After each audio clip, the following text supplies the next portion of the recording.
A Good Samaritan as someone who helps the environment and helps other people. Here comes the sun, here comes the sun, and I say it's alright. I'm truly honored that each of you are in this club. This is a very special club. Every time we get together, you get to meet a very special person and organization that is doing something special to make this world a better place. Every time that we meet, my hope is that you are inspired in some way to do your part in making the world a better place.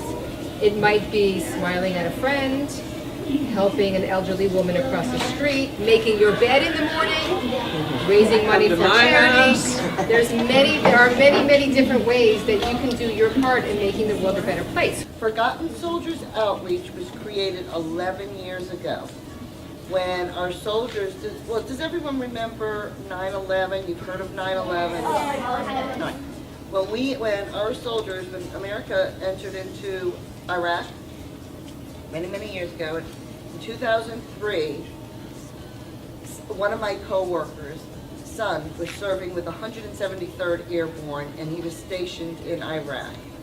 He was calling home, though, and he was seeing some, hard things. It was very hard for him to be deployed so many miles away from home and seeing some horrible things. And I walked into my office one day, and Laurie simply, my friend, asked me, "Can you pray for Chris, help him out?" So I thought, okay, you know what?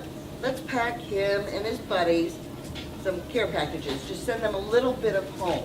Little darling, it's been a long, cold, lonely winter.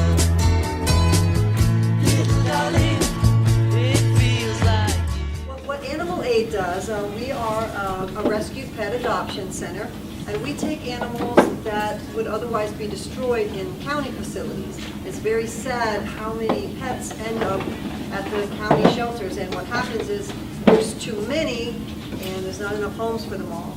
So what we do, we take them out on their last day.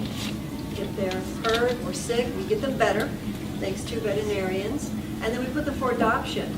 But one of the most important things, and we'll see who can guess, to help eliminate all these animals in the shelter would be to have less of them, of course. And what can we do to have less homeless pets? Yeah. here comes the sun. So, Rosie comes to the veterinarian's office, hopefully my office, and what do? We do a physical exam.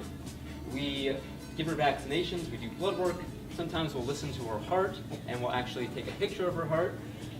Sometimes we put them on monthly medications like heartworm and flea prevention. We take x-rays, which are also radiographs, and occasionally we also do surgery. Here comes the sun, and I say Hi, my name is Jacqueline Presser, and I'm a proud Samaritan at Sunrise Park Elementary. I feel great to be in such an amazing program at school, and I think Laura Reese is wonderful for running this. She does an awesome job. I love participating in this club and walking out, feeling great doing my part in making the world a better place. I treasure spending time helping kids and young adults who are less fortunate, especially during the holiday time and throughout the school year. We help the soldiers, the animals, and the less fortunate. It is really a pleasure to help. I think it is amazing that Laura gets speakers to come and we help collect things for the community. I am honored that Laura picked me to speak today. Being a Good Samaritan is very special at Sunrise Park. I am very proud to be a Good Samaritan at Sunrise Park.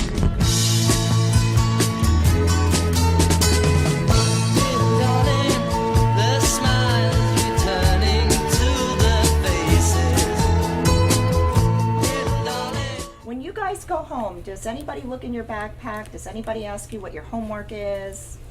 Anybody test you to see if you know what you're... Okay, look at this. Well, Miss Debbie, did anyone do that with the kids we were working with? One time we looked in one of the kids' backpacks and we said, "Do you have any homework? Because we'll help you." And he said, "No, I don't." We looked in the backpack. There were weeks of work in there. Worksheets and worksheets just empty sitting in that backpack. Yep. No one looked in there. Nobody looked. And Miss Debbie said to me, "We have to do something." Because every single one of these kids is a really smart kid, and they have every opportunity to graduate high school and go to college, but nobody cares. So she said, what if we start something and we work together and we go to schools and we make sure that they're doing their homework.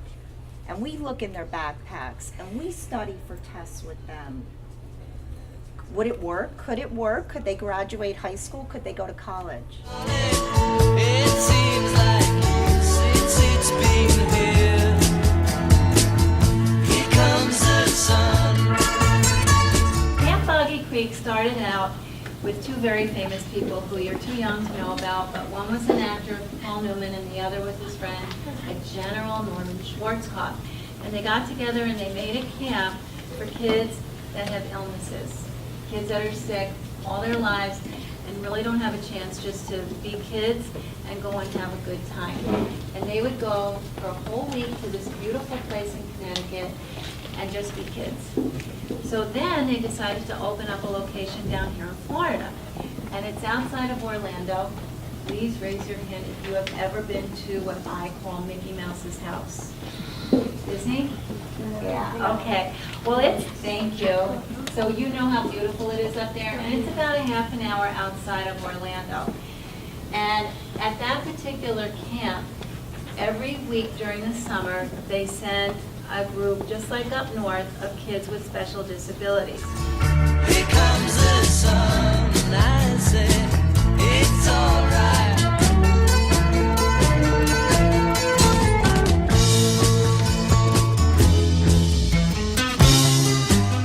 I pledge to use my words to speak in a kind way.